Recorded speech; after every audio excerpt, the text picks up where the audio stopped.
शान्ताकारं भुजगशयनं पद्मनाभं सुरेशं विश्वाधारं गगनसदृशं मेघवर्णं शुभांगं लक्ष्मीकान्तं कमलनयनं योगिभिर्ध्यानगम्यम् वन्दे विष्णुं भवभयहरं सर्वलोकैकनाथम् शान्ताकारं भुजगशयनं पद्मनाभं सुरेशं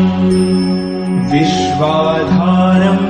गगनसदृशं मेघवर्णं शुभांगं लक्ष्मीकान्तं कमलनयनं योगिभिर्ध्यानगम्यम् वन्दे विष्णुं भवभयहरं सर्वलोकैकनाथम्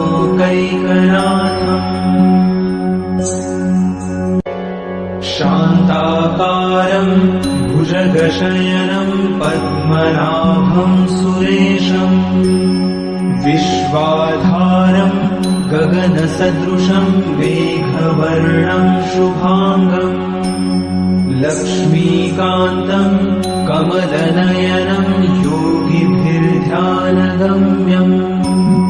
वन्दे विष्णुं भवभयहरं सर्वलोकैकनाथम्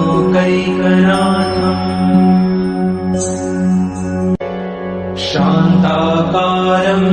भुजगशयनं पद्मनाभं सुरेशं विश्वाधारं गगनसदृशं मेघवर्णं शुभांगं लक्ष्मीकान्तं कमलनयनं योगिभिर्ध्यानगम्यम् वन्दे विष्णुं भवभयहरं सर्वलोकैकनाथम्